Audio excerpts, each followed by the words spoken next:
Episode 10 Free in Our Country.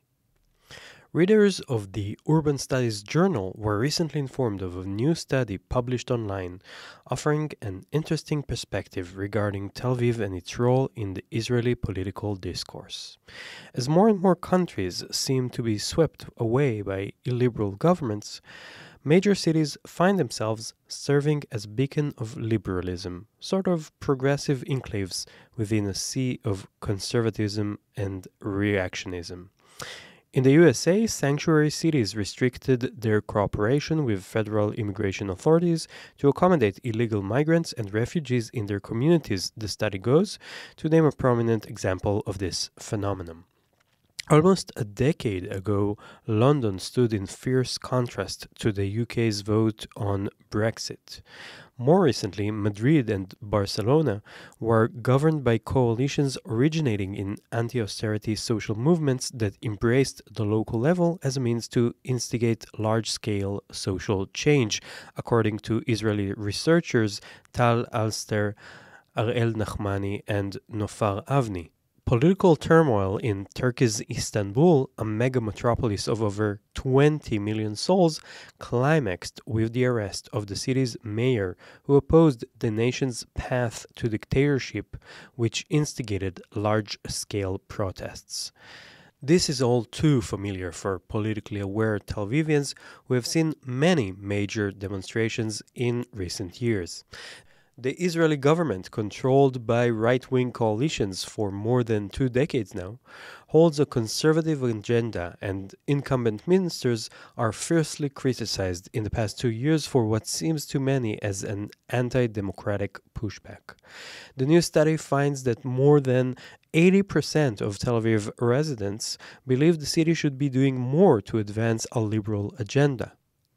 Better serve LGBTQ plus communities, cultivate the city's secular education system, and offer services prohibited by the national government due to religious reasons, such as civil unions, to name a few strategies. Almost 30% of residents think that the local government should even prioritize these efforts over local issues, such as traffic management and waste management. I was thinking about the ramifications of this study as I was crossing Habima Square on one Saturday night, seeing yet another demonstration with thousands of participants. Some demonstrators were holding signs saying, "Free in our country," a segment taken from Israel's national anthem, perceived as a cry for freedom both for the Israeli hostages being held in Gaza Strip for more than a year and a half by now, and for Israelis who wish to be free of tyranny and oppression. If one needs further proof that Tel Aviv is the central arena of opposition to Israel's national politics, I recommend coming to witness one of these protests taking place weekly and sometimes even more frequently than that. This episode is airing on Israel's 77th Independence Day, with many Tel Avivians both rejoicing in public celebrations across town, but at the same time concerned about their country's future. The wish to be free in our country is one with which I strongly identify. My name is Tomer Shlush, and I've been guiding tours in Tel Aviv since 2008. I started out of fascination with my family history. The Shlush family was one of the founding families of Tel Aviv. My ancestors built this city, and I'm telling its story. The best way to get to know Tel Aviv better is by purchasing one of my audio tours. Here's one way to do just that.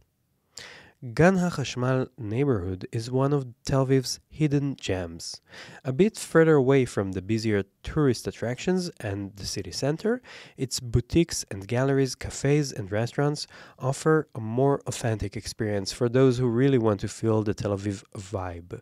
Not far from Allenby subway station is the starting point for my audio tour of Gan HaChashmal. In this audio tour, you'll hear about the neighborhood's layers of history while seeing them with your own eyes. As you spot 1920s eclectic style and Art Deco architecture, as well as 1930s Bauhaus, I'll share with you the stories hiding behind the walls of these century-old buildings. You'll hear about one of Tel Aviv's greatest love stories and also get to know the story of the place which saw years of urban decay until its remarkable comeback in recent years. Along this route, you'll be able to pause for a break whenever you wish, visiting a gallery for a quick inspection of the local art, or popping into a fashion boutique, seeing if the local fashion fits your taste. Perhaps a good break will be at the newly opened coffee house and wine bar called Bosser. On 5 Hashmal Street, you'll find this day and night hangout filled with locals sipping specially brewed cold coffee or enjoying a glass of wine, well earned after a busy workday. You'll easily spot the place with its pots of brewed coffee on a stylish white marble counter on the backdrop of long wooden shelves holding several rows of wine glasses. You can make sure you've downloaded my Gan HaChashmal audio tour before you head out, or you can download it on the go if you're set with a data package allowing for uninterrupted internet access. There's a link in the show notes to purchase my audio tour, The Electrifying Story of Gan HaChashmal and its Architecture. If you have any questions, you'll find all the ways to contact me on telaviv.tours. Tel Aviv is one word, no space, no hyphen, and there's a link in the show notes for your digital convenience. Packing a suitcase before coming to Tel Aviv this spring should be a breeze. No coats, no umbrellas, no sweaters needed. Temperatures in June can hit the 30s Celsius or 90s Fahrenheit. Having already reached unprecedented global heat levels, June 2025 in Tel Aviv will probably be even hotter than previous years, so plan accordingly. Short pants and t-shirts are all you need for the outside. Sometimes public places grow crazy with the air conditioning, making the indoors a bit colder than what most people would consider comfortable, but that would be your only reason to bring a hoodie or a sweatshirt. Now, I wanted to share with you a list of essential apps to download in preparation for your visits. They will make your life in Tel Aviv much easier, and I hope you will find them as useful as I found them to be. Here's the list, and you can use the links in the show notes to easily find and download them either from Apple's App Store or Google Play for Android. Number 1. Gett.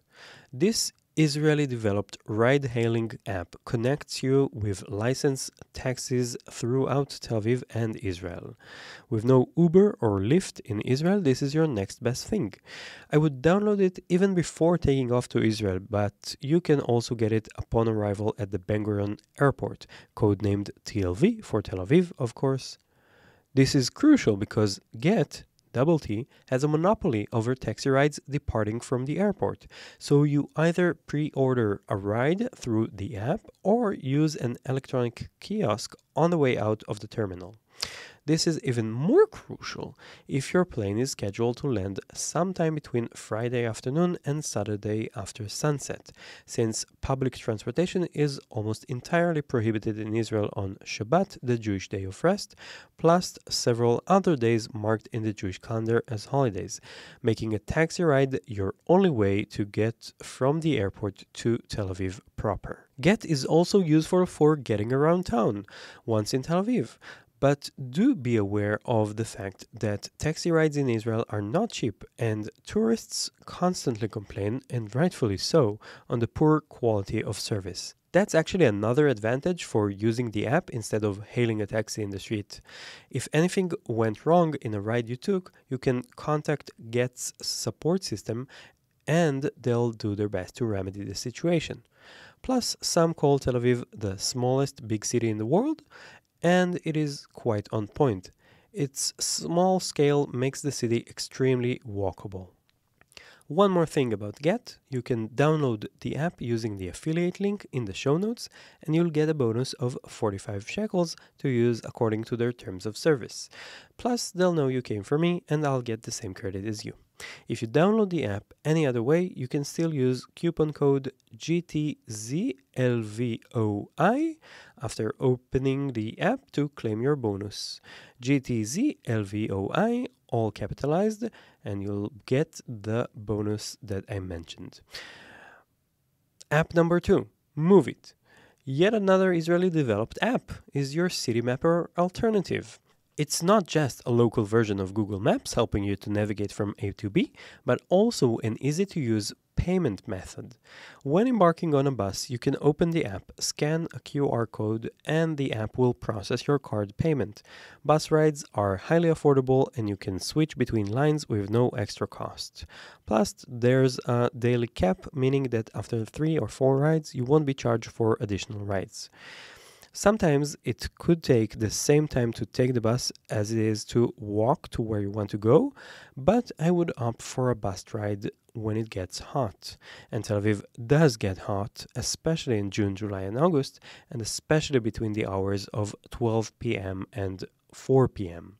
Like other public transit apps, Moovit will provide you with real-time information for Tel Aviv's public transportation, including buses, trains, and the light rail system. But where it comes most handy is during Shabbat. Unlike other apps, Moovit accounts for Tel Aviv's unique transit schedule from Friday afternoon to Saturday afternoon, when regular bus service shuts down and alternative buses operated by the local government start to run. They are numbered 701, 702, and so on, alluding to the fact that they run on the 7th day of the week, according to Israeli calendar. The app can also help you plan efficient routes using other transportation methods, such as electric bikes and scooters, but I personally haven't tried this feature. Number 3. Wolt. Whether you're using DoorDash, Grubhub, Uber Eats, Glovo, or Deliveroo back home, in Israel there's one app to rule them all, and it's the Helsinki headquartered app called Wolt. Walking the streets of Tel Aviv, you'll notice their omnipresent fleet of delivery vehicles and delivery drivers known as Wolters. Their uniform and delivery boxes mounted on the back of any two-wheeler, from scooter to motorcycle, are colored with fluorescent light blue. Though originally from Finland, the app's large-scale operation in Tel Aviv made it a part of local identity, with some Tel Avivians now calling a food delivery simply a Wolt. The app connects you with restaurants that might not offer their own delivery service and includes user ratings and reviews. Now, you're probably thinking, I'm not coming to Tel Aviv to have a stay-at-home evening, and you're probably right. But if you're coming over for more than a week, you might not want to go out every single night of your visit. Plus, imagine yourself on the beach thinking about having lunch and having zero patience to pack everything and go to a restaurant. Just click the Wolt app, choose from dozens of nearby places, and you've got yourself a lunch. In these cases, I think that you'll find the app very useful, and quite recently I've been on a trip abroad and used a local delivery service to buy candies and souvenirs to bring back home to family and friends. It was such a great trick that I had to share it with you.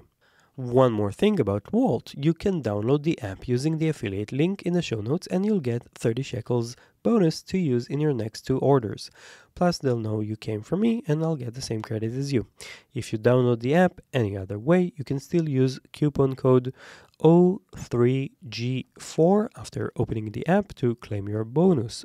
O3GO, capitalized letters, and you'll get the bonus. Number 4. Tel Aviv Beaches. This app was developed by the local government to offer an easy way to pay for beach equipment rental. When arriving at one of the city's 13 declared beaches, you'll see parasols, chairs, and sunbeds just waiting for you to rent them. Grab whichever you want and then open the app to pay for the rentals. They'll be yours for the entire day, and if a beach attendant comes up to you, just open the app and it will show a payment confirmation. The Tel Aviv Beaches app also displays the current conditions at the coast, including air temperature, water temperature, and wave height. Plus, for each beach, you'll be able to see a flag showing whether bathing is permitted, white flag, somewhat dangerous, red flag, or prohibited due to rough seas, black flag. This makes the app useful even before leaving your hotel room or rented apartment, knowing which beach you should be heading out to. From surfing the waves to getting a tan, if you're any kind of sea lover, this one is mandatory, just as much as sunscreen. This list has gotten quite long, so I'll stop here. In the next episode, I'll continue this list with some more apps for you to download in preparation for your visit to Tel Aviv. Thanks for listening, and you'll hear from me again when the next episode comes out next week. Until then, I am Tel Aviv tour guide Tomer Shlush, signing off and hoping to see you soon in Tel Aviv.